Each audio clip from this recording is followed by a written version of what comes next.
Hey, what's going on? Good night and good evening to everybody. Or I said that backwards. Yo, welcome to I Think You're Wrong, but you're still cool, I guess. Tonight we're interviewing the man, Manly Mike. And we're going to talk about toxic femininity. A lot of y'all don't know about that. We're going to make it clear. We're going to define it. And we're going to discuss how it's negative in our society today. So subscribe, share, and be active in the chat, y'all. We wanna hear what y'all got to say. And I guess that's it. Where did Sauceman go? Yo, he dipped out on his own show. Yeah, man. So listen, man. I guess there's a big discussion and a big debate on what now. There's two terms I've heard. There's toxic femininity and there's toxic feminism. And from what I understand, there's a difference. Yeah, there is a difference. But first, I think we should define what toxic masculinity is, and then get into toxic femininity because I think a lot of people define toxic femininity as an opposition to toxic masculinity. So I got some definitions here. Toxic masculinity encourages violence and domination in order to uphold an unequal power dynamic. Basically, it encourages the rejection of anything considered feminine. We ain't using that floral soap. Yeah. Not drinking lavender tea. Not doing it. Not watching Real Housewives. Turn the game on. You know what I mean? So I think what we determine is, toxic femininity is kind of a backlash. Toxic femininity is basically encouraging those hyper feminine traits, like submissive, sit like a lady, be ladylike, things like that. That's really what toxic femininity is. So, yeah, man. And toxic feminism, that's a whole nother animal, man. Whole other animal right there. I feel like toxic feminism is the real problem. That's the real issue at hand. Right. Yeah. Even with toxic feminism, gender-specific expectations and behaviors meant to keep them quiet, subservient, and submissive in the midst of male aggression and domination. So we're going to talk about some of that because whether we want to keep it real or not, we do want a woman that is somewhat submissive. So to even say that, oh, well, we need for us to want a woman that is submissive to what our expectations and plans are, to me, can be skewed, can be unrealistic. And also, like one thing me and my wife talks about, like women have a need to keep single women single because of the amount of submissiveness or lack thereof that they're willing to show. So we're going to get into that too. We have to. Run that part back one more time. I said it seems like single women want to keep single women single. And one of the reasons why is because they don't understand the weight of submission that comes in a relationship, or they don't want to be submissive in one shape or form, which henceforth leaves them still single. Dang, man, you could do a whole show just on that part right there. Yeah. Oh, yeah. What's going on, Sauce Man? What you thinking? I actually, from what I understand in my studies, the toxic femininity is really being pushed back on by the independent, self-sufficient women who don't want to be told what being a woman is. So they still want to. It's like they carved out a lane for themselves, whether in the workspace or in the relationship space, whatever. And now they're being told like I think Mike just said, sit like this, eat with this fork, or you know, make sure your man has a meal at 7 o'clock, and so forth and so on. And I think that's more bothersome. That's going to be more bothersome to a woman than it is a man, because if you're a woman that's figured out, well, I don't want to cook, I don't want to do this, I don't want to do that, and now you're being told that you're not necessarily a woman or feminine enough by other women. I think that's where the toxic part can come from there. And then in regards to men, clearly, um, there's every other year it seems to be this uprising of let's bash. Uh, I'm a black man, so black men specifically, it's time to go bashing black men. Cardi B can say that she used to drug people up and take their jewels, and nobody has a problem with it. I think that's toxic. And then I also think that the condoning of the over sexualization of women in hip hop, especially, now you have women saying this is sexual liberation and all this bullshit. And it's like, no, they're actually, every freaking rapper is rapping the same, talking about sex, talking about stripping. And I think women are so to the point where they want to say, you're not going to tell us what to do. With the girl Lotto, I watched her performance on BET Awards, and Yeah. it was so trash, man. Right. Right. And then Mariah Carey comes out with the Liz Taylor evening gown, you Yeah. know, and she looked like she was dated. Like, because of what's happening now in the culture, she looked like something from the Right. 70s. Yeah. hmm hmm And I mean, like, so even when we look at like a Cardi B, and so like one of my biggest things with being married, right? And uh what are the prerequisites, celebrating my 16th year anniversary today too, so I'm Congratulations. Hey, very congratulations. happy about that. Thank you, wherever the Happy spouse is, anniversary, shouts out y'all. to you. Yes. Yeah. So like, I'm not saying that my opinion is the end all be all, but I some of the things that I think women kind of have, that has been misguided, is like, you take for instance a Cardi B. Cardi B is married, right? And even with the previous stuff that she showed before, like you said, Kaleem, these are things that I feel that we have to prepare men for. That I don't think we do a good job of that, but uh, we see in society that if a woman teacher messes with a student, is glorified as opposed to vice versa, a guy being bashed.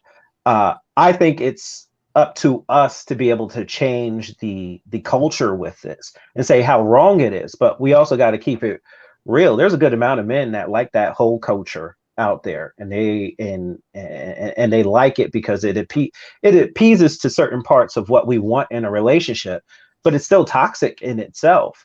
you Right. know um all of us want a freak in the sheets, but a lady in the streets. You know, There we go. keeping it real. I love that part about my relationship. That I call her a pit bull in a skirt. That's what men are looking for. But women kind of have misguided information as opposed to what a guy is looking for. And I think that's one of the reasons why I call it hoe culture. Hoe culture is so prominent right now because Cardi B's the one that's saying that she has a lasting relationship as opposed to an artist like her. You Hmm. know, Kim Yeah. Kardashian is the one that's having more men and lasting relationships as opposed to, like, I'm dating myself, but a Felicia Rashad. You know, so they're saying, why go with class when I can show the at, you know what I mean? You know Yeah. what I mean? You know, Yeah. So go I on. just wanted to ask you this, because what you were bringing up the BET Awards, we're bringing up, what's going on in the culture with females, and it seems to me like they're redefining what femininity is. So, the I guess the old definition that we gave at the top of the show of what toxic femininity is, it has to be redefined as well, because when you look at it now, you see the way that young women. I have a teenage daughter, and you see how her and her friends uh, expect each other to dress, expect each other to act, how they should carry it, how they should date. It seems to me that that's a part of toxic femininity these days. It's not about the old definition of femininity being submissive, servant, and all that. Now it's about being an independent woman. Man, and that's the whole dynamic now. Is that women in America, they're not the same type of women that they were like 50 years ago. You know what I mean? So like 50 years ago, there weren't a lot of women who were working outside the home. Their whole goal was to get married and have children and be a housewife. Like that was what they were taught. That was supposed to be their path. So feminism, when it first started, it was all about redefining what that vision was for the American woman and what they could do, and getting them. It was all about equal opportunities. If I want to go to college, I'm gonna go to college. If I want to go to work, I'm going to work. And if I want to go make this money, I'm going to go make this money. And I don't really need permission to do that. But I feel like over time, it's morphed into this whole militant, aggressive. We're not equal. We're better than men now. Right. And we're gonna raise these boys, to what we feel like men should be. Right. So I think that's the toxic part of modern feminism, is that they're not just looking for equality anymore. Like if you look at it, I mean, people aren't gonna like me saying it, but women have it better than men in a lot of cases. Like they have all the benefits that we want without the downsides. Like, are women really, are like the aggressive feminists, are they really fighting for the $10 an hour Howard Johnson's maid? Nah, they're not.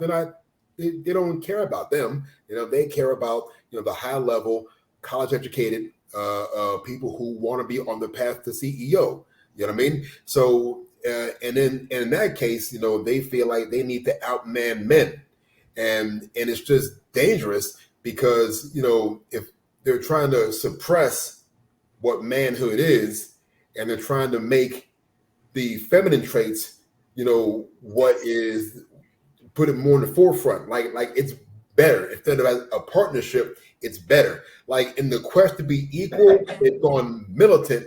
You know what I mean? And they tried to be, and they're trying to be better than men. Yo, hold on. Let me address something in the chat here. I don't want to ignore the chat. Hey, what's up, Angela Davis? She asked, but why are we equating hoism with a form of femininity? Because it is. Anybody? I'll go first.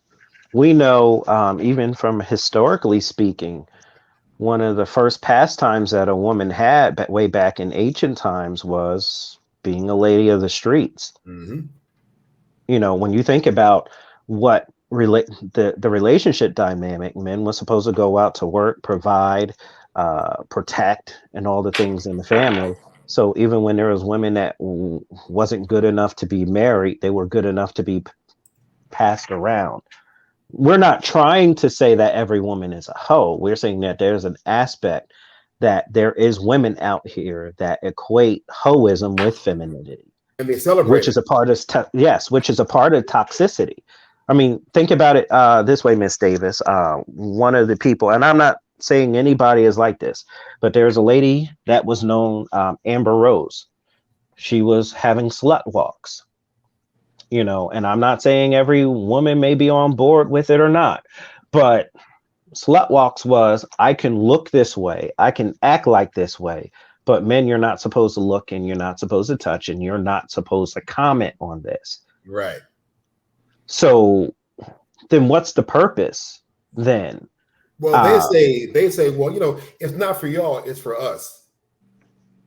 Right. Agreed. So, but that further clarifies why that's a part of femininity. We're not saying that we're okay with that. Some people may, hoes may be fun for them, but I'm saying if we kind of gotta redefine what is a high level woman, high level man in society, because whether we know it or not, it's a direct correlation between toxic femininity and toxic masculinity. It wars between the two, and women would want us to be supportive to their goal. Let's say equal pay. You want us to be on board with that. The same level of power if we're in a working market. You want us to be on board with that. You would be hard pressed to find a man that would want you to get paid just as well as he is. The problem is with toxic femininity is we don't want you to emasculate us in the process of it. Right. There's a lot of women out there that is notorious for, okay, if I make the same amount of money as you, you're not as good of a man as I thought you should be, even though level of success is the same, drive, direction is the same. So you would want us to bump you higher as well as you bumping us lower. Right. And That's what I was saying about the aggressive feminists is now not about equality; they're about superiority. Yes. I'll give y'all an example. So I was training with one lady, and she is a known feminist, right? Proclaims it. We ended up having a discussion, and before even like the hoochie dad shorts was a thing, guy was walking around wearing those shorts, and the lady was basically like, Mike, would you wear a pair of shorts like that? And I'm like, no, it's not my speed, because I come from the 90s generation. If you're wearing shorts like that, you're not necessarily, you like guys, not necessarily, it's not masculine. And Right. she attacked me for that, where she was like, well, see, that's your problem. You're a toxic man for this. And I'm like, hold on. If you being a feminist, you cannot attack my masculinity if I'm telling you this is something that just men wouldn't do. That's my lane. And just to add on, toxic masculinity came from the feminist movement. It's defined from them. So wouldn't that kind of be toxic feminism if you're going to try and define a man?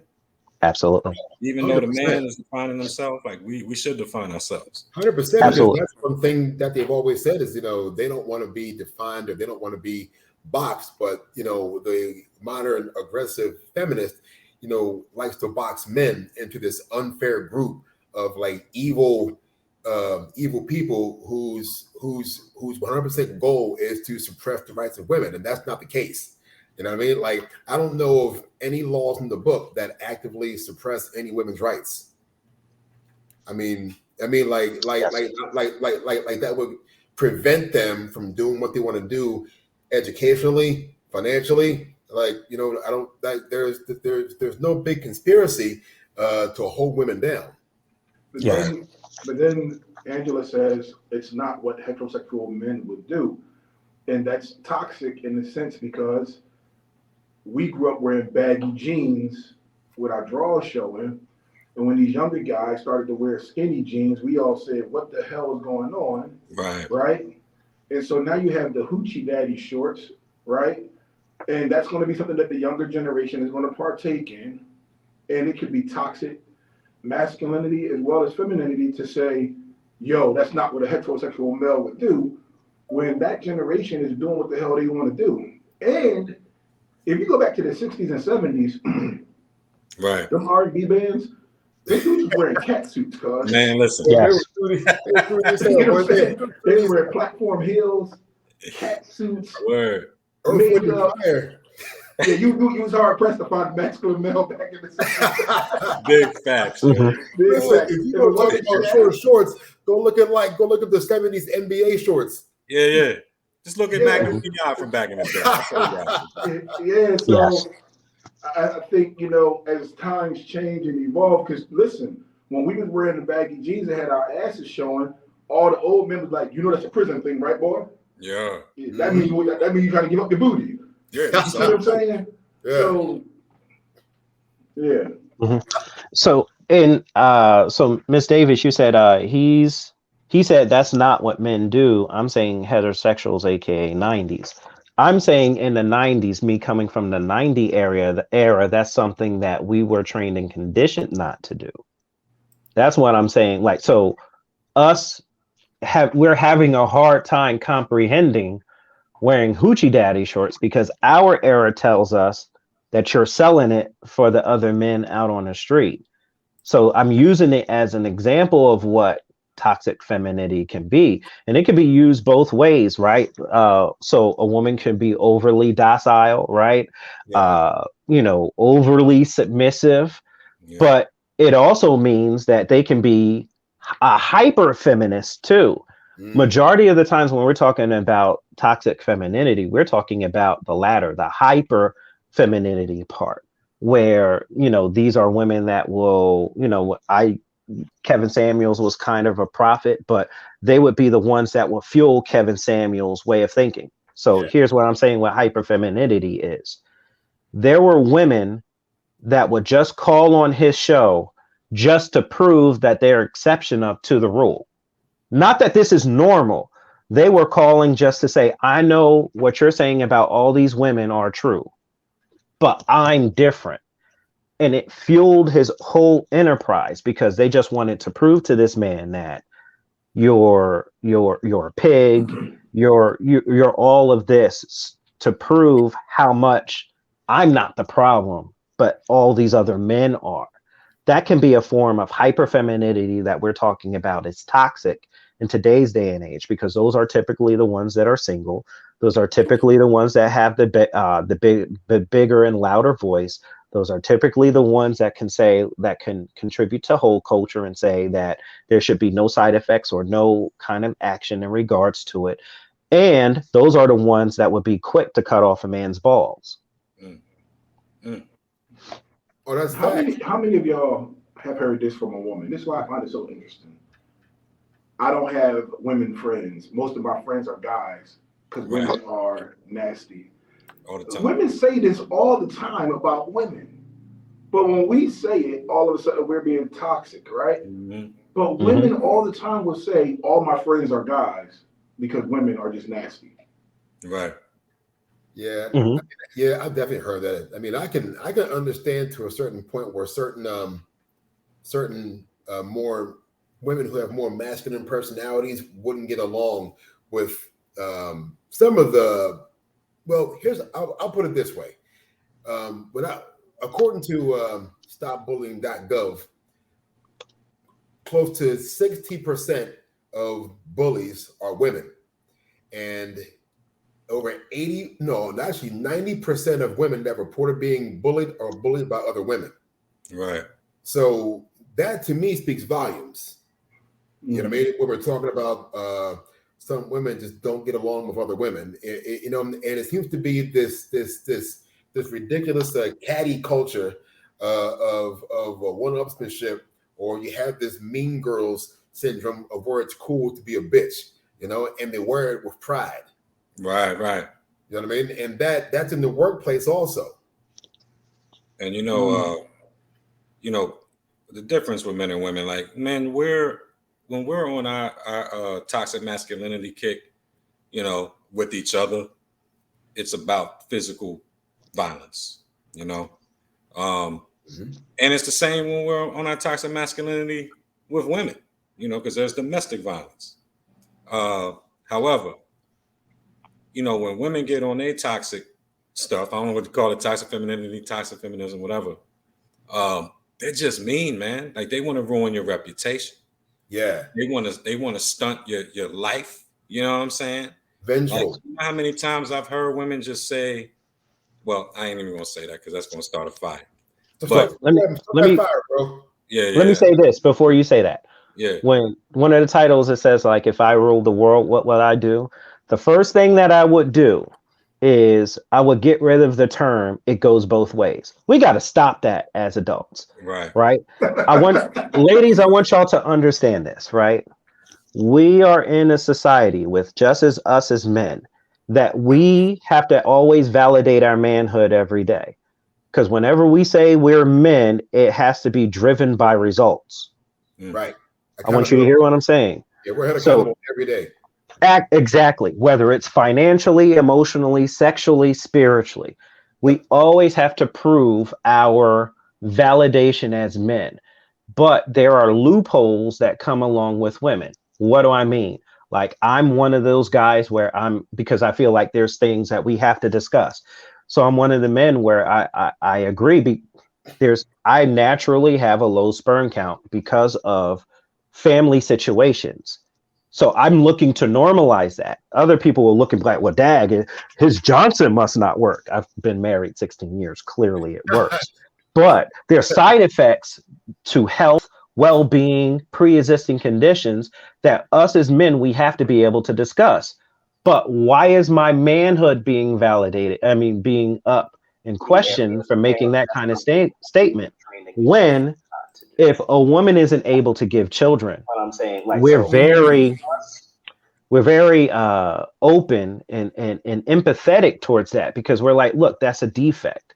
So that shows that it shows that it's not an equal level playing field.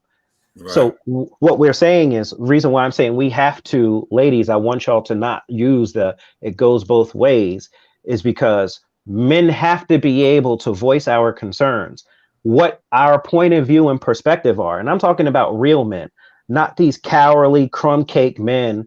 Like, there's one guy that was a relationship expert, but he was out skipping and diving on his wife. Exactly. We're changing the narrative of that stuff. We don't want all these other looky-loos looking for clues that's manipulating y'all. So like you kind of want to hear what our perspective is because we're naturally saying this because we love y'all and want the best for y'all. And that we allowed these toxic men to hijack the situation that transform y'all into having these hyper feminine feelings. And that's what we're trying to stop. So with what we're saying, that's what it is. Yes, there are quality traits you have to change. Just want you to receive it in love. What's the guy's name that you're talking about? What was his name again? Derek Jackson. Derek Jackson. Oh, that guy. Yes. Yeah, and what Mike is talking about is the ability to manipulate and have you looking at your man for something that he does not present himself within his own relationship. But will have you sitting at home at the dinner table looking at your man for those things. Because anybody can talk about something. You know what I mean? It's just like business. They say, they don't know how to do it, they teach it, right? And so a lot of times the person can sit there and say, ladies, if your man is blah, blah, blah, blah, right? And now your lady is looking at you crazy and they come to find out he got his woman sitting up on the live with their bonnet on looking crazy. So I just think, but Steve Harvey is good for that too, putting out all the goddamn books and just tell them what they want to hear. Yeah, like I tell people, like, listen, Steve Harvey's just giving you his experiences. That's not gay. You know what I mean? That's just what to watch for in him. Yes. You know what I mean?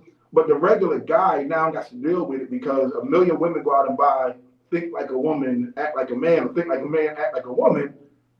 And Steve Harvey didn't follow that in his own goddamn marriage. Thank you. Right. Thank you. Thank you. So that's toxic right there. But there's a lot of money to be made in the silver bullet theory. Exactly. I'm gonna buy this book and it's gonna fix all these things, but you're getting theory, not reality.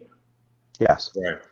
Yeah, for sure, man. Yeah, I agree. Like, dudes make a lot of money telling women what they want to hear.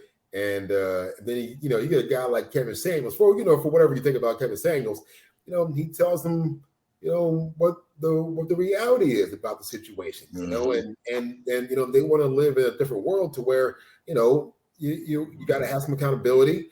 You got to look at yourself, and you can't always make it external. Other guys talk about. It's all him. He's bad. It's not you. You're a queen. You're a goddess. You got to change that man. Don't worry about yourself. Yeah. And Angela just said, Steve can't tell me how to act like a lady. And I think that's what we're saying about some of the situations where women try to tell men how to act like a man. You know, a lot of times, listen, and Mike, I know you might, because Carice's father was in her life and stuff like that. A lot of times, a husband or a boyfriend or whoever, they're battling against the ghost of Christmas past, their dad. Yeah. You know, so there's things that the dad will instill in that woman, right or wrong, and now you're having to deal with that, even if it's wrong. You know what I mean? Yeah. Absolutely. Yo, I just want to say too, I mean, just to piggyback on all of this, you know, I think the reason why this is so successful with women, you know, telling them what they want to hear is because our, you know, our current cultural examination of toxic masculinity and toxic femininity, it kind of focuses on blaming men and masculinity for an assortment of societal ills, which I look, yeah, you know, sexism was a real thing. I mean, it's still a real thing. When women didn't have rights, a lot of this is rooted from that, and it's carried out now, you know, and there's a lot of pain in that. But I think if we keep focusing on the toxic masculinity as the reason for all our wrongs and insecurities, quote unquote, insecurities harbored by men, we ignore, you know, the beast itself, which is systematic, which is capitalistic. Like a lot of these things, man, the reason why you're being told these things, you know, from the Derek Jacksons and the Steve Harveys, is because it makes money, it produces income, it creates jobs. You know, I mean, from on down to like makeup. Like, is makeup toxic femininity? Because we're not asking women to do that. You know what I'm saying? I don't know a guy in this world that says, you know, I'd like it if she puts some makeup on. You know what I mean? I kind of think that that's something that females do to each other. And if your looks, if you don't want to be objectified, then why focus on that and then call us toxic because it's in our face? You know what I mean? Like, we're going in circles, and we have to call things out in a effective way, an impactful way. I'm not trying to blame anybody for, you know, how we was basically I have a question. Indoctrinated, you know. I have a question. Did toxic femininity destroy the Me Too movement? Say it again. Did toxic femininity destroy the Me Too movement? I think it definitely knocked the wheel off or two. I think it created toxic femininity. You think it did? Yeah. Yeah. The original Me Too movement? Well, how many Me Too movements are there? Well, the original is Tarana Burke. Okay. Her movement, she's a Black woman, and her movement was about giving voice to low-income women, impoverished women who deal with sexual assault and typically don't have a voice. Right. When Alyssa Milano goes on Twitter and says #MeToo and it blows up, everybody lets her know, hey, listen, you didn't start that. That was this woman right here.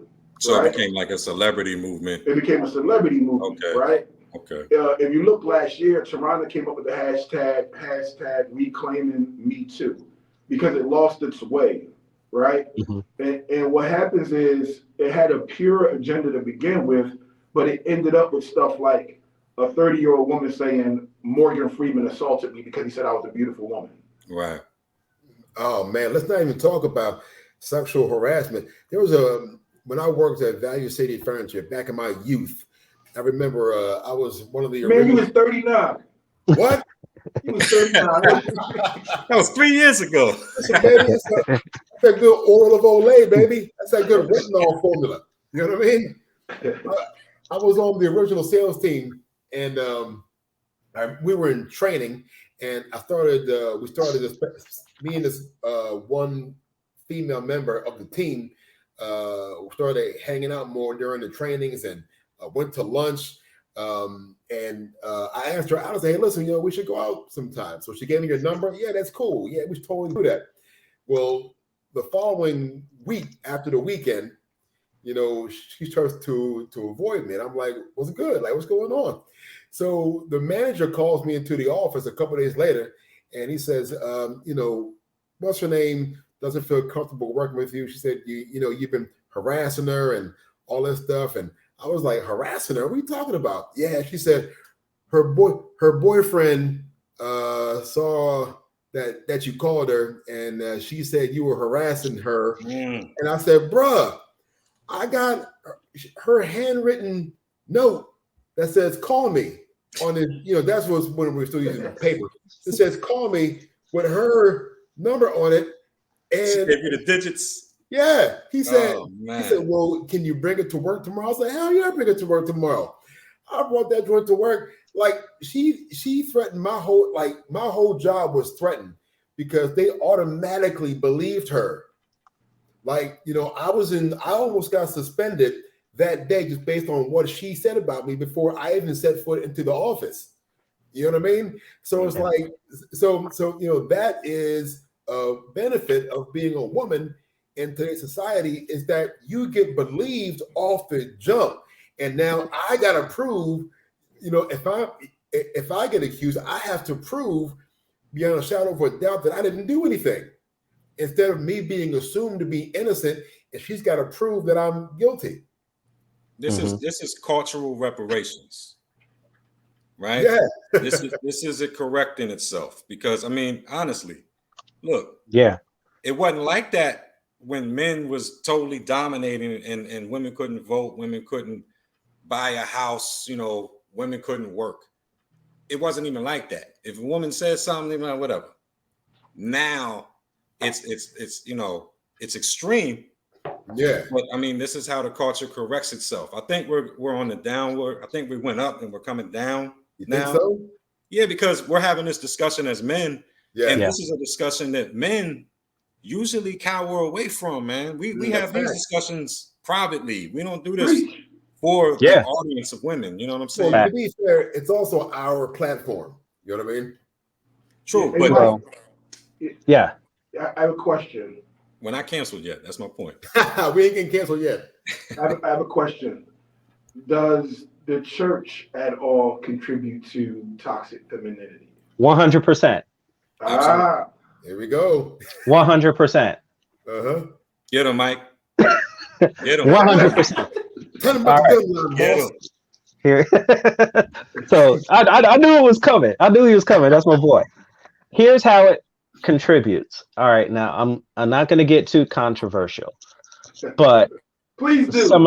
some of the hardest people that needs to hear advice from men is the women in the church. I'll give you an example.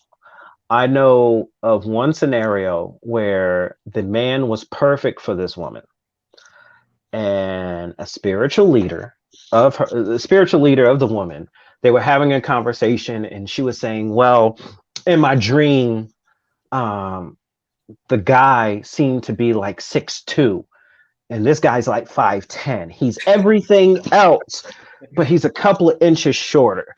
And this woman told her, well, break off the relationship. He's not the one. Jeez. Wow.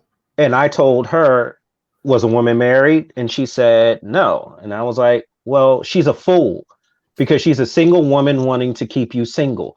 Even in the Bible, there was men that was not perfect, right?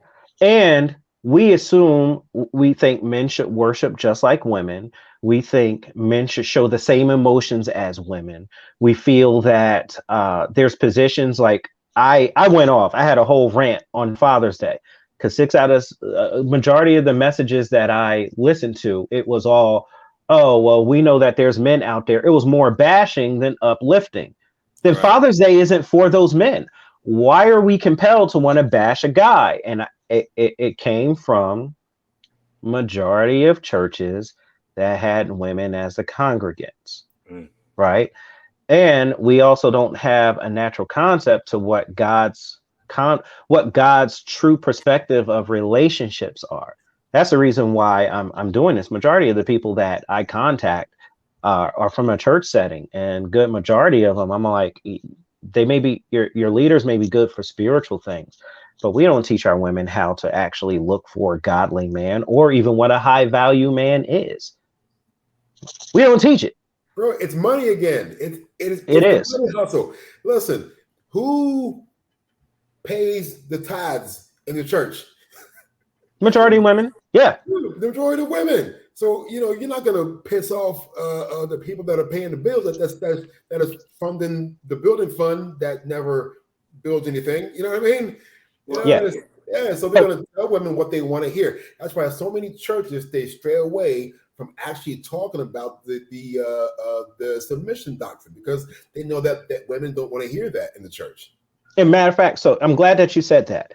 So we get the submission doctrine from Ephesians 5. So ladies, I'm not going to try and go extra spiritual with you. I'm just going to explain what the role of a man is and what the role of a woman should be, just to describe just how toxic we are as individuals in a relationship, right? So Ephesians 5 talks about a woman should submit herself to her husband, right? Submit, love, honor, obey. And then it goes further to the prerequisites of a man. So that one scripture is so hot level that there's a good amount of churches that don't even talk about women submitting yourselves to your husbands. Hey, Mike. Right? Hey, Mike, real quick, because you just said a trigger word. Submit, submission. Obey. Why is this a dirty word? What is it? So my wife coined it best. Shout outs to the spouse. It's naturally designed for women to want the power and authority of a man. Mm-hmm. That is natural. So when we look at it in our vows, it literally talks about the things that we in our gender roles struggle with. Men have a problem with love, honoring, and cherishing, which is also the same things as Ephesians 5. Women has a problem with respecting, obeying, listening. So we naturally buck up with it. So I feel that it's just natural. They don't want the power seat. The Bible says that women don't listen. It says that they should. So, like, for example, when we look at that passage, it also talks about, it was more for the man. It says, just like men, submit yourselves just like Christ loved the church, because Christ gave himself, loves, he cherishes and nourishes. So that means us as men have those qualities that we also can cherish, and we also supposed to nourish in our homes. That also explains the reason why, fatherlessness and all the other byproducts of it. What I'm saying is, it has been hijacked because of the first part, that women, you should submit to your husbands. And all it really means is just being a helpmeet and support. It's not from a dictatorship point of view. If you know your man does not like Brussels sprouts, don't make them. Right. That's all it in a way it says. Women will look at it like, oh, well, it means I'm supposed to put on dowdy, I'm supposed to look like just a straight housewife and all of that stuff. That's not what it means. But I have one thing with us as men, ladies, we admit when we're lonely. We can admit when we're depressed, when it's especially that special someone. Pillow talk is a beast for us. We love that pillow talk. We would tell that woman everything. Women kind of have a harder shell to crack. We speak a lot with our actions, and women aren't taught that, especially in the church. We're not taught that. I told one lady, I was like, do you think I'm a holy man? She was like, yes. Do you think I'm a just man? Yes.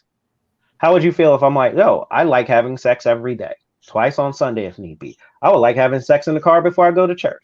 I would like having sex in the car after church.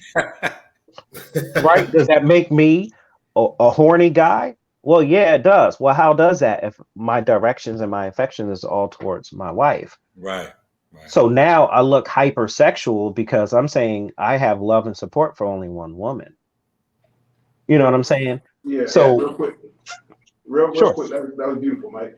But Angela just made the point of the night to me. She said it was hijacked because abusive men use that to justify physical and sexual abuse.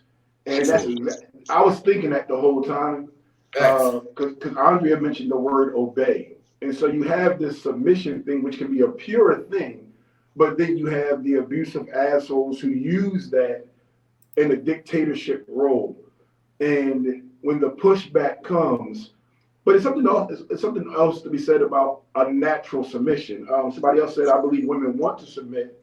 I know I do. I want to submit to a man who will correctly lead our household.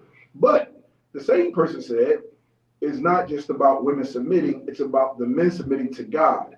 Women submitting yourselves to your husband as he also submits to God. I agree that's what it says, but the problem is the man is like, hey baby, you're supposed to be submissive. And then she goes, well, you submissive to God? It's like, Exactly.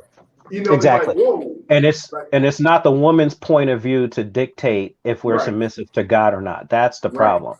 Right. right. Like for example, I'm very submissive to God. God told me through the Holy Spirit not to go and buy a car. God told me to make sure I keep my eyes straight when I'm out in public. These are all things that I'm submissive to God about. It's just not flamboyant. Mm. The issue is women. I'm not going to say it to bash, but I'll explain how I learned to love my wife. And you tell me, ladies, if this shows a man being the true head of the house and honoring God.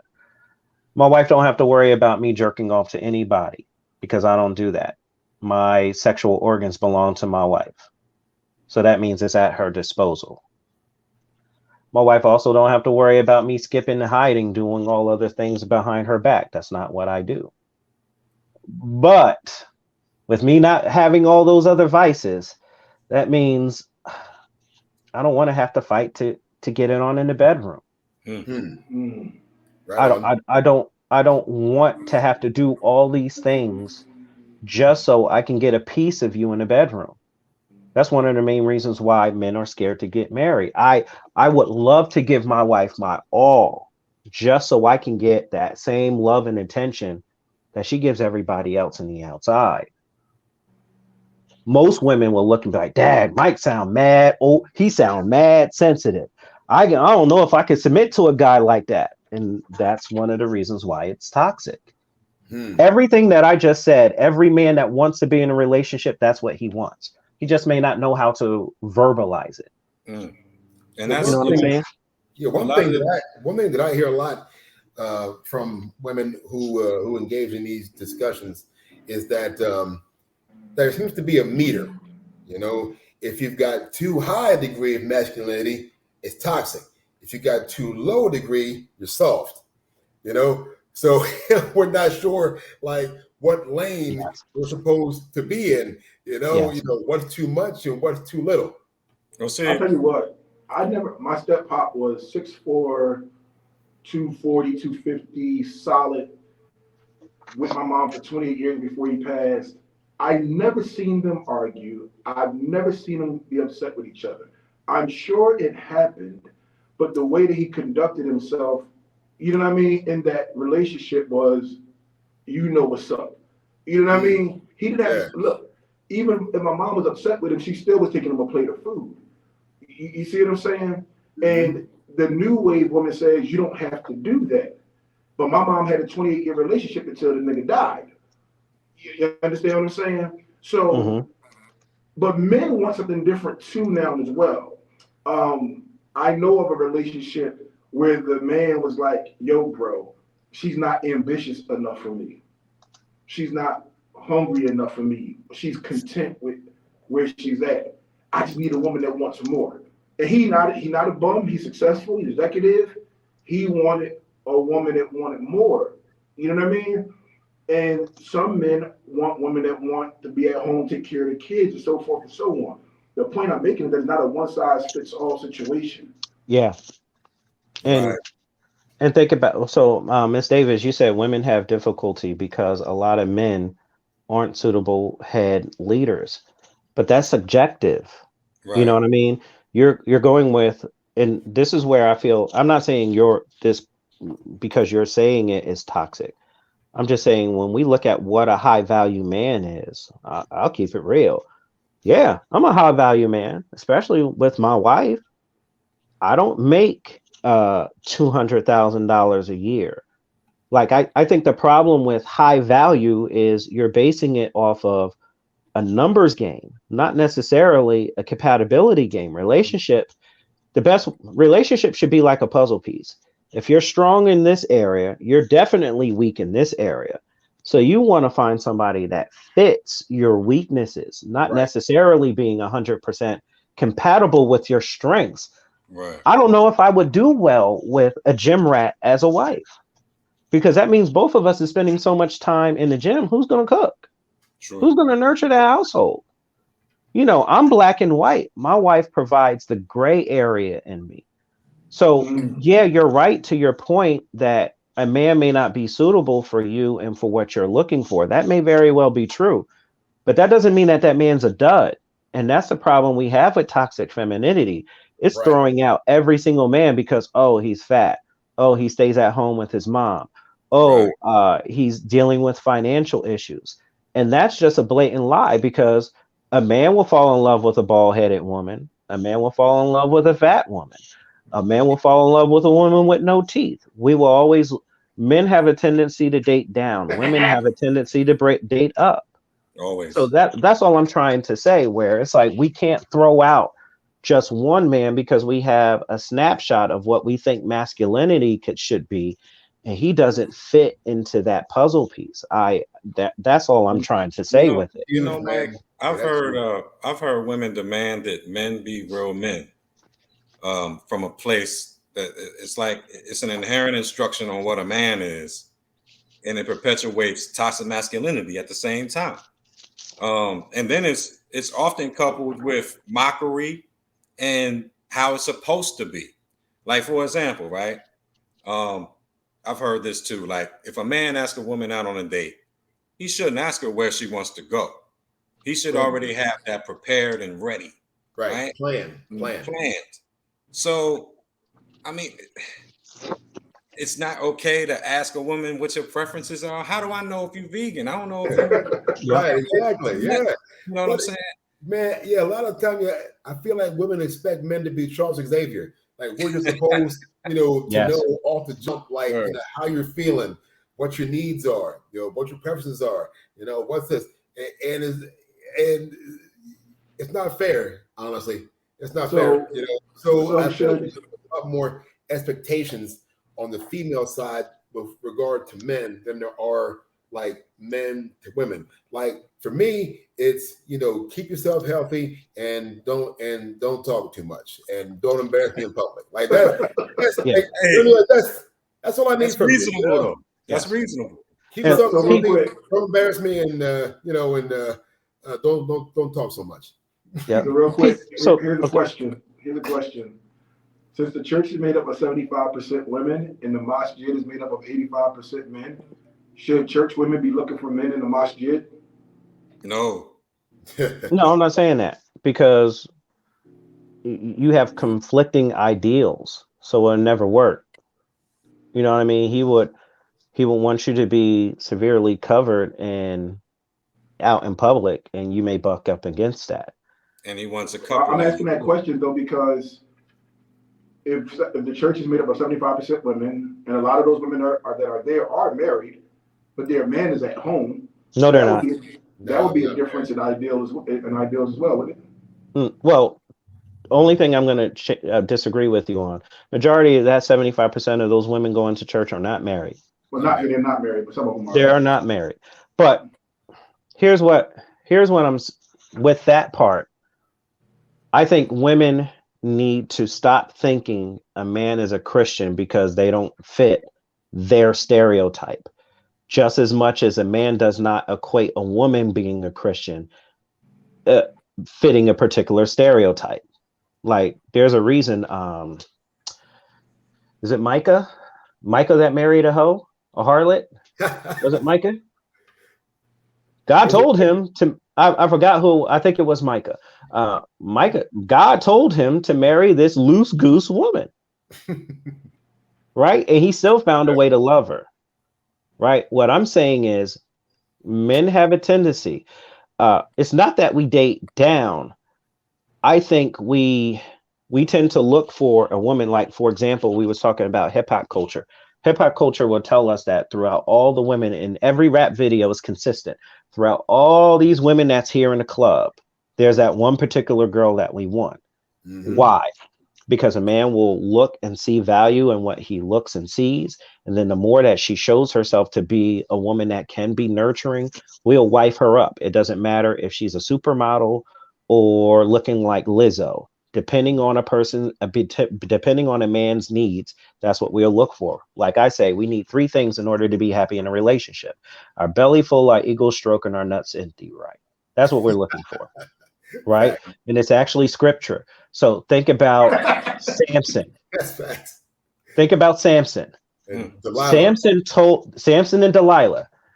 She harassed him over and over and over again, till finally to get him to tell her his weakness, she lays him down on her lap and strokes his strength, strokes his hair. She knew how to stroke his ego enough to where he became vulnerable.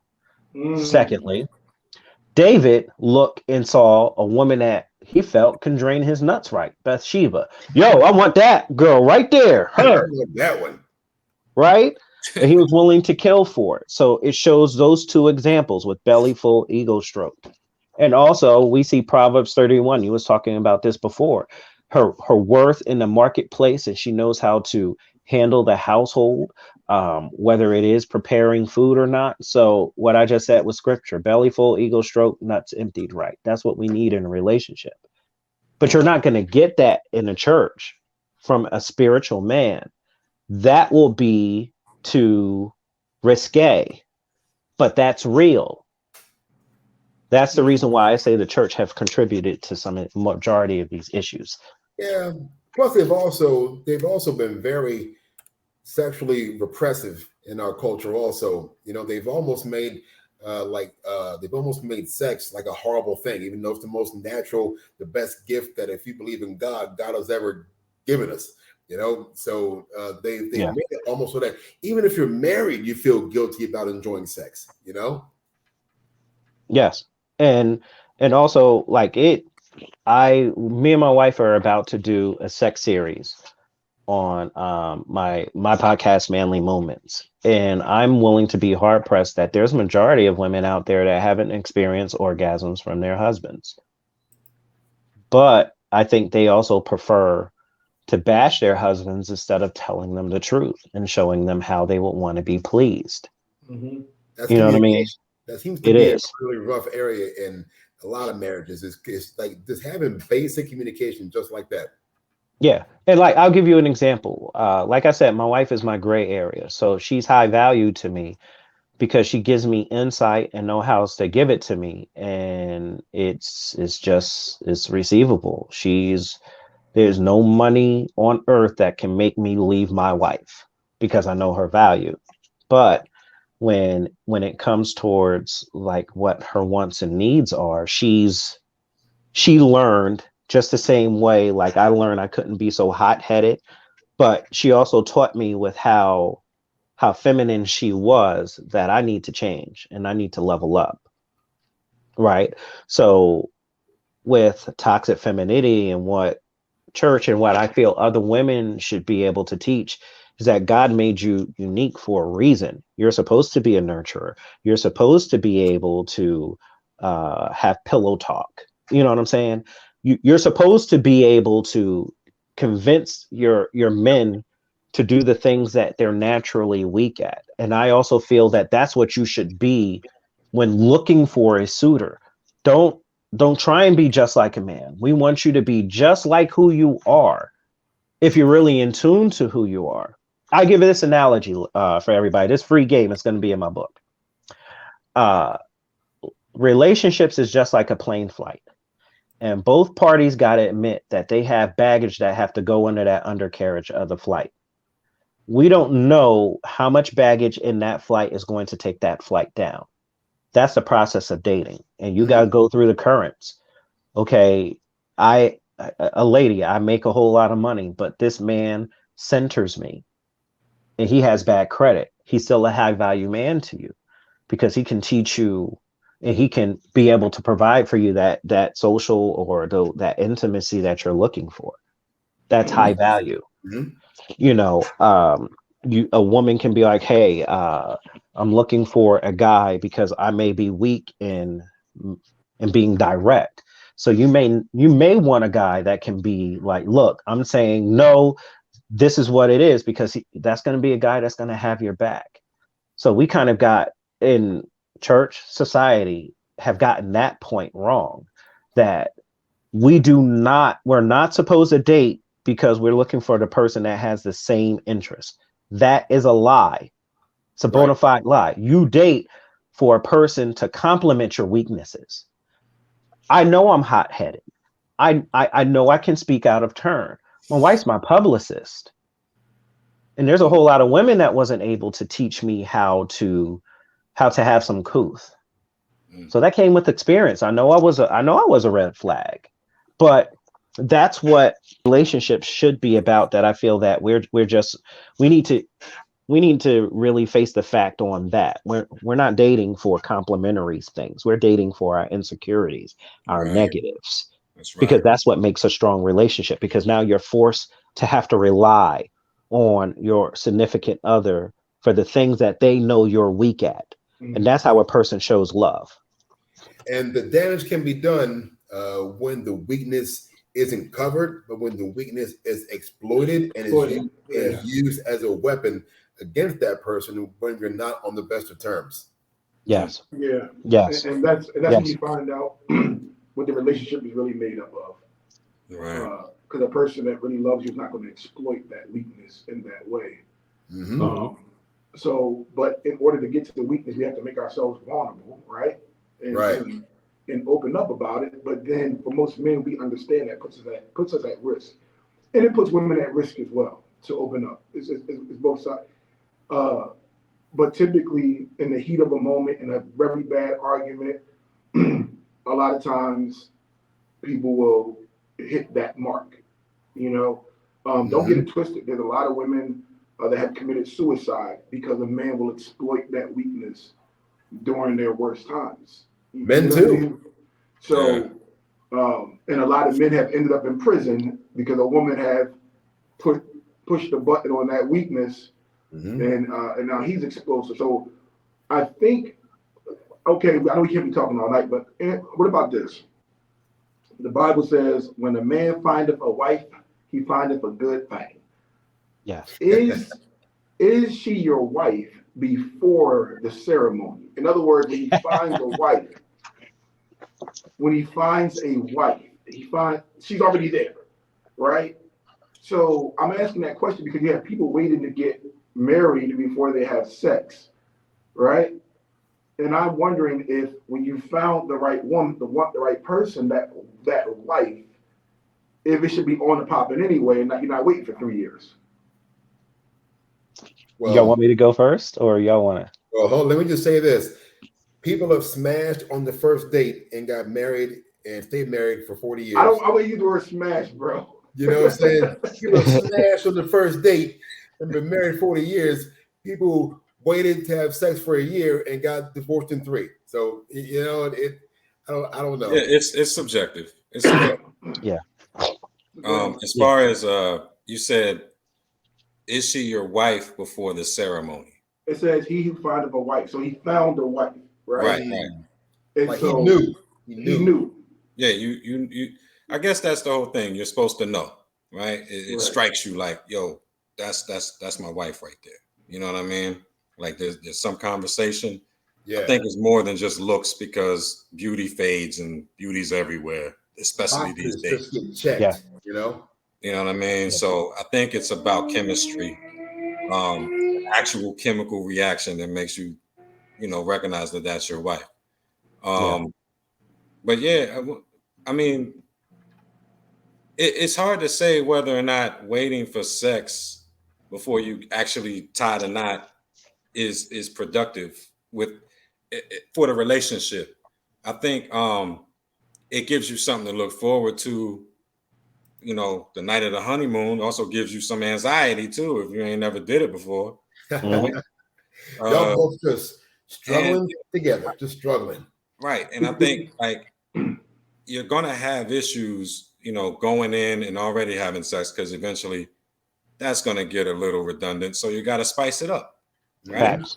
You gotta communicate more and watch some instructional videos and read some information and all that. But Mike, before you go real quick, yeah, So there's a difference between a wife and your wife, right? And so a man can find a woman and then can marry her, which is the ceremonial piece, which is a legality stuff, and not necessarily making her a wife. He's True. marrying that woman, but that may not be his wife, right? So that's, Right, I right. mean, that's what I'm throwing at you, Mike. In the heart, his wife, you mean, like. Right. It Yes. could be a woman that he loves, but it may not be. He may not have found a wife. He may have found a woman that he married. Gotcha. Yeah. So with how you mentioned it, here's where I guess I'm going to be siding on the women's side because I learned this from the spouse, from my wife. She still left. She never gave me 100% wifely duties until I wifed her up. And I feel that's what women should do, right? Now, I don't subscribe to majority of what Steve Harvey has said because he cheated and he cheated on his second wife with his mistress. So I'm like, that just validates the type of man he is. But what I do feel is, ladies, if you give everything you have in dating, he will never wife you up because he never worked for it. Here's what I mean. Um, I needed my wife when we got engaged. I didn't think she could cook. Right? I really didn't. I was like, all right, there's no way I could get a whole pack of meat and put it in front of her and make her meal. So I was scared. I was asking my mom for advice, like, Mom, I don't think this woman can work. She got body, she got mind, she got all that. I don't know if she can cook. So it wasn't until we were engaged and I'm like, she was like, well, I could cook here. And I was saying, you can really cook? I was scared. And she was like, Mike, yes, I can cook. And that girl made some fried chicken. She made the Kool-Aid right. She made the mashed potatoes. And I fell in love all over again. I'm like, yes, yes, I'm gonna marry her. What I'm saying is I decided that she was my wife before I knew she knew how to cook. Now, when you say wife her up, you're talking about exclusive before Yeah, marriage, right? no, buying a ring to marry her. So like, Engaged. yes, so we were in a relationship and I knew that from our conversations that she handled my insecurities as delicate as I needed her to. She protected my feelings, my red flags, because like you always shop your or you should shop your significant other to worthy men and women that could be able to see certain To things. vet, yeah. Right. Yeah, so like there people were saying like, yeah, Mike is a hothead, he's this and that, he had a son by this person, and she protected me. And I knew that like I need a woman like her. Now, let me Right? ask you this. Can I ask you this question? Sure. Now, and I think that's great advice too. Flip it though. Should a man show his husbandly worth Yes, we should. from the jump? Yes, because we have to protect them. A a woman try, and I think the problem that women have that also promotes toxic femininity, they give men that's not worthy way too much. You give up those draws too fast to the wrong man. That's you Oh setting yeah. yourself up for failure. You know what I mean? So I'm saying this and I don't like the fact that I'm saying this because What is my too wife soon? was right. Like, what She is too was right. soon, though? You know what I mean? Like, what is too soon? I think that's highly relative. Like, again, Yeah. people What you got? have gotten busy on the first date and were married for 40 years. You know what I mean? So, Well, no, You're right. too You're soon right. could be too soon could be about the person that you're with. So if you're a woman Yeah. that's looking for a yeah, serious relationship and you meet a dude at the club that's there for a good time, right? yeah, And so I've always said there's enough people playing the game, both men and women, for them to get together and play the game together. But yeah, right. you have these moments where the game is getting intermingled with someone that's looking for something long term. And listen, let's keep it real. Some dudes know how to talk that talk. You know what I mean? And before you know it, you're itching down there. You feel what I'm Hmm. saying? But I want to do this real quick before we go too far along ahead. I want to give Carice a round of applause because she make the fried chicken and the Kool-Aid correctly. Let's give her a round of applause. Yeah. Oh yes. Oh yes. Hey, but can Oh she yes. make greens? It's the question. Can she make greens? Oh yes, she can. Oh yes, she can. Hey, Oh yes, she can. She make it. She make it very hard for this trainer to stay in shape, bro. Yeah, I see you in the gym multiple times a day. Oh yes. We giving you your flowers now. Oh yes. Oh yes. Oh yes. But go ahead, Mike. Yeah, you can go ahead, Mike. I'm sorry. But only reason why I'm saying, and you're right, Chad, but I think it all depends on those two people in that encounter. There may be there may be two people that love hard and share enough information. That's fine if that's their choice. What I'm saying is, one, you got to be conscious of who you are as an individual. Right. Like you got to really know who you are, your strengths and your weaknesses before going into a relationship. Like I think we don't do that enough. No, I knew going into a relationship, I'm hot and cold.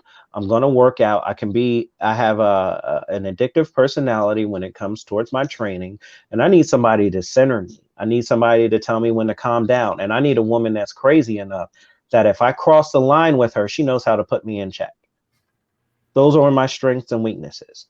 She also knew, all right, I need a man that is going to be authoritative, but gentle, that him being consistent with his emotions so that whenever I put him through certain tests, he remains that consistent.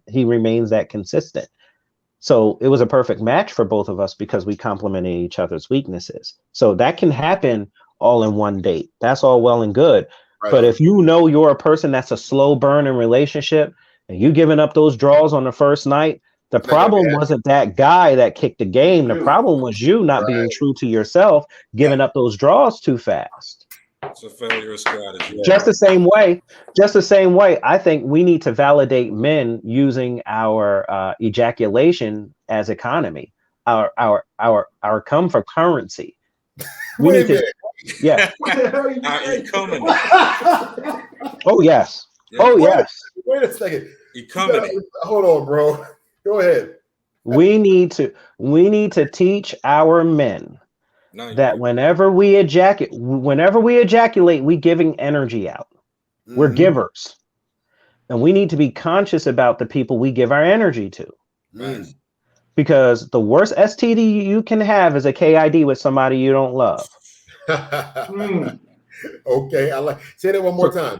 Say it again. The worst STD you can have is a KID with somebody you don't love. Hey, and the way the Supreme Court works, that's over. That's in some states. That's over. Yeah, and I'm just saying we have to be true and honest to what our feelings and emotions are. If you're a slow burner in a relationship, more than likely you're going to need a slow burner in that relationship. Yeah. If not, the man is going to keep on pushing and pushing and pushing. Yep. It's going to leave women. It's going to put you in a precarious position, and you're going to find yourself not aligned with who you are, and vice versa. If you love hard, there's nothing wrong with loving hard and loving fast, just as long as you follow the checklist in your mind. We have a tendency to place our blame on people, knowing that we were the ones that put ourselves there, and we got to stop doing that. Ladies, you knew that person was a dog the very time you laid down with him, because he was already sniffing his own butt. If he was doing that, you already knew, right? So I also promote being I'm a loyal dog. I'm always going to have my dog traits, but my wife knows how to pull the leash right. She knows how to influence. Bars. So ladies, you have the power and influence to influence a man, but you, just like in a dating relationship, you got to keep him interested to where you can still show him facets of yourself before you give him the whole thing. Our most important asset is our bodies. It's not money. We can always replace money, houses, clothes, and shoes. But ourselves, our bodies, this is our most intimate space. Like Chad, we're trainers. If we lose this, we can't get it back. No, I'm a trainer too. Oh, yes, you are. All four of us, brothers in iron. Facts. We know that our bodies matter, and we need to teach. That's what our problem was when we were growing up. There's plenty of men that was like, "Yo, you can get a high value woman if you sex her right." So we already devalued ourselves instead of saying that no, your mind does matter. You as a man, you are valuable, you are important, you're more than just your penis, and be careful who you give that energy to. Yep. Well said, Mike. Well said, bro. Listen, we're gonna wrap this thing up for tonight, man. Let's go with final thoughts. Hen, what's up? All right. So coming back to toxic masculinity, toxic femininity, the modern woman and the modern man are just misguided side effects of the sexist environment laid down by a group of particular men. Plus societal norms, and from this conversation, religious expectations, advertising, consumerism, and cultural traditions. It's heavily influenced the dynamic of men and women to the point that we're in an unreasonable war of words. We're all victims of traditional gender roles and expectations. And I think our focus should be on absolute equity, equality, cohabitation, and progression. And we should also accept that men and women have biological, inherent needs from the other gender, and that some of the traits in our gender-specific environments are natural and complementary. Just like Manle Mike said, you don't want to find somebody, match up with somebody that's you, because then there's no growth. There's no, completeness there. So I think we should just celebrate that we complete each other. We need each other. We make life together, y'all. You know what I'm saying? So, the history of sexism, especially across the world, has created this quagmire of toxic masculinity and toxic femininity. So my final thoughts, man, just forget all that, man. Let's grow. Kaleem, Sauce Man. I don't know. I think I'm going to keep it short. That there, from what I'm seeing in the comments, sometimes there has to be an acknowledgement that it even exists, without saying because men, because men, because men did this, men did that, men did this. It's almost like family, like they're family. Like how somebody can be telling you something about a family member, and then you see him 2 weeks later and say, "Yo, man, I see your cousin. He was looking busted as hell." And you're like, "Yo, dog, keep talking about family." Like you were just talking about it, right? Women have no problem talking about women in some of the worst ways. But the moment we go for it and have a conversation, well, no, she's that way because of men. And men. And I don't think you're not gonna have any growth that way. You have to be able to look in the mirror and say, am I being toxic in this regard or that regard? So that's really what I took away from it. I love Mike's last statement about the having a kid with the wrong person, that lifetime commitment, dealing with that. We've seen the situation last week or 2 weeks ago with the McDonald's situation. And listen, there's toxic male, there's toxic female. They exist, But I tell you what, if she can make a good plate of fried chicken, collard greens, and macaroni and cheese, and some great Kool-Aid, we can look past all else. And serve it up on 2 paper plates because the shit is heavy. Yep. So my final thoughts is that I think toxic is being overused across the board. I think because you don't like it or you feel like it's suppressing you in some way, it's toxic. I mean, now there's some real toxicity, but I think masculinity and femininity in and of themselves, it can't be toxic because they both contribute to our society's success. The world was built by masculine men, and it was supported by feminine women. So both work. I think either one has extremes, but those extremes are the minority.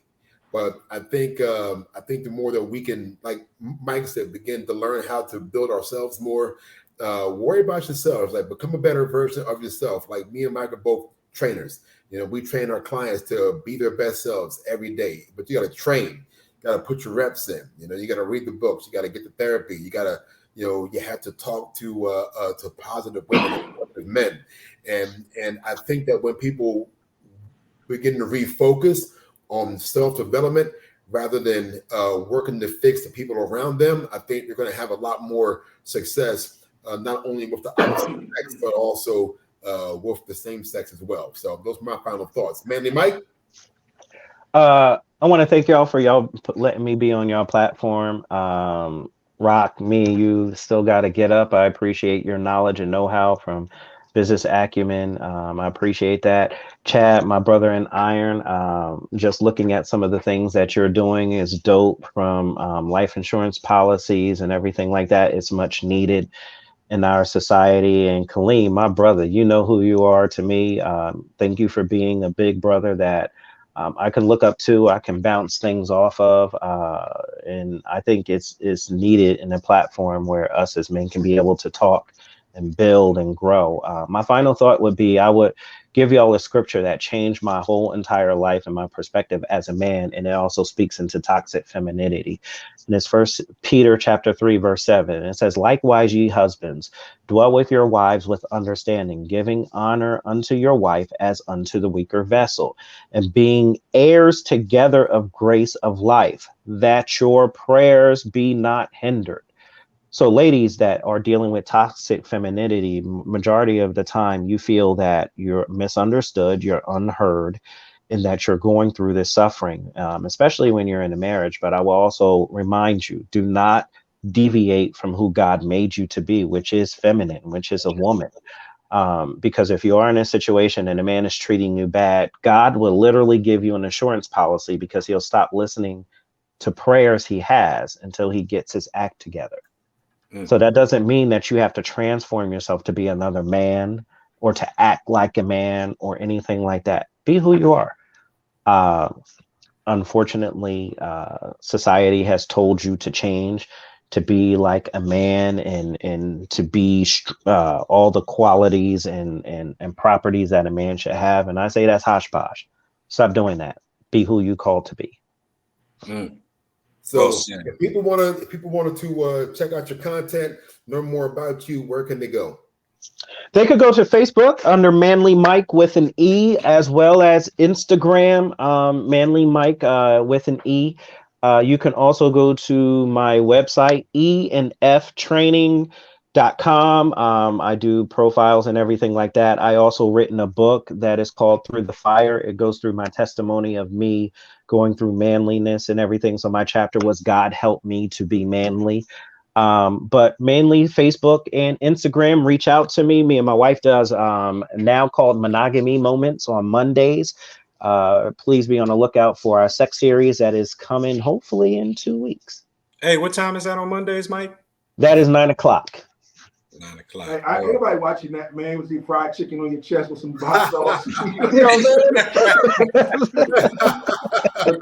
but no, for those who don't know, Manle Mike and Tank are best friends. Dr. Tank are best friends. Yes. Okay.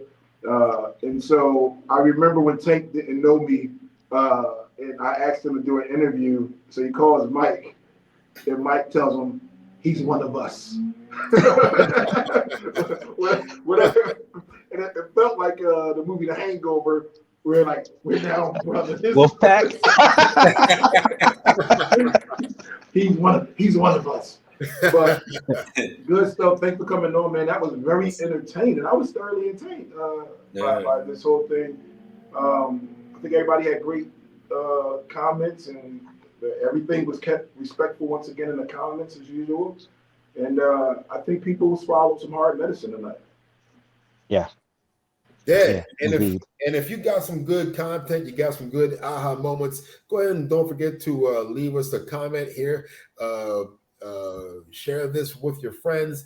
And if you didn't already know, we have a YouTube channel. I'm going to post an edited Hollywood produced version of the show on YouTube every week. You know what I mean? Special effects. Yeah, special effects, explosions, all that, man. You know, the John Wick doves flying. Yeah. Yeah. Hey, you know you old when you talk about your YouTube video having effects. Oh, you know what I'm saying? Like my old MySpace page, gonna have all the how many times did you watch the graphics play over? And also very soon we're gonna have merch. So y'all can pay us. You know what I'm saying? Tired of all this free nonsense, man. You gotta pay us for this stuff soon. So yeah, we got some really cool stuff coming out, man. We got t-shirts, mugs, stickers, all that stuff, man. We're gonna have some Manle Mike sex toys. You know what I mean? So it's gonna be great. Coming. We're working on it. Oh yeah. Y'all have a good night, man. Hey, The first t-shirt, appreciate all y'all. The first t-shirt we're coming out with is going to say, "You're mad and we don't care." That's the first t-shirt that's coming out. You're mad, we don't care. And we don't care. I'm going to tell you right now, we don't care. Don't give a damn. Don't give a damn. Hey, y'all be cool. Have a good night. Peace. Peace.